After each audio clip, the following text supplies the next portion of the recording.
All right. Well, today we're gonna go ahead and show how we're gonna install our axle builder. It's basically some of this tubing with what I call bearings or spacers, where you can do multiple things, get the car raised up, and then be able to change wheels.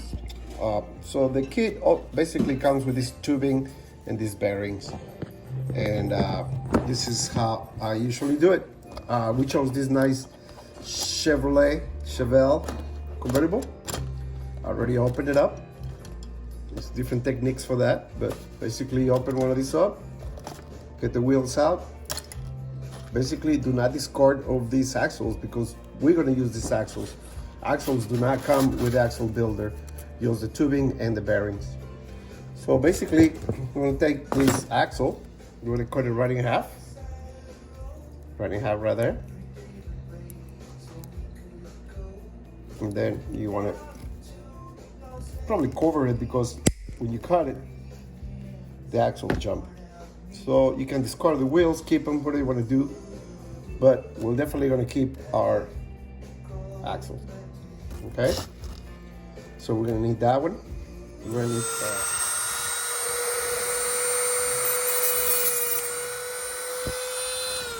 all right, once we cut that tubing the size that we desire, which is, I'd like to cut it right there, just with a little bit sticking out so that the wheel can ride on it.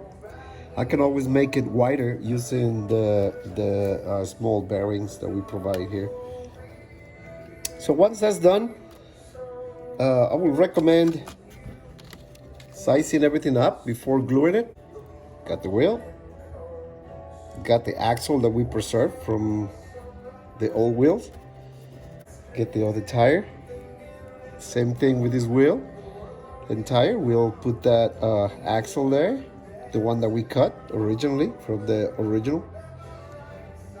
All right, once we get that done, we can go ahead and put them out there for sizing.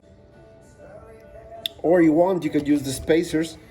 You gotta cut your tubing a little smaller, or if you want your wheels to stick up a little bit more, that's up to you. But basically we use these small bearings like that.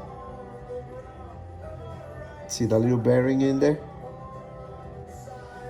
So now when you put crazy glue here and go into the tubing, the glue is going to attach to this bearing, but it's going to allow the rest of the wheel to turn free while holding it in place. So that's what we call bearings. All right, now when we get the axles to go all the way into the wheel, leaving some room for turning, what I like to do is just go ahead and take my angle cutters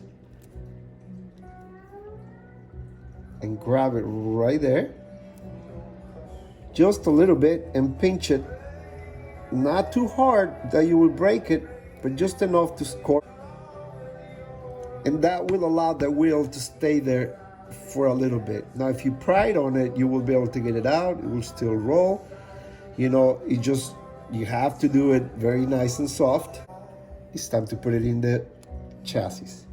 Well, before gluing, remove the wheels so you don't get accidentally any. Then carefully dab a couple of drops of crazy glue, one here and one there, and let it dry. Now we have them on the position, nice and beautiful there. We let them dry. They will be there permanently, and we can swap wheels as many times as we want to, carefully. Always make room for the new axle so your car closes good. So as you can see on the metal part, on the red part, we're gonna have to relieve that so that the body could close completely. All right, just installing the last one of it. It's pretty good, it fits great.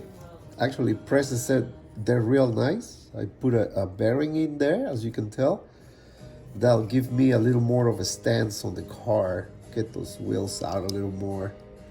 I can always go back to get them where they were, but I think I'm gonna like it right there. What do you guys think?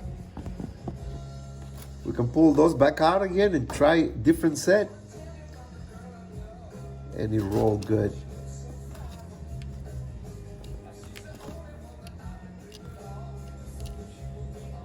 All right, this is all super sport Rally wheels, red lines.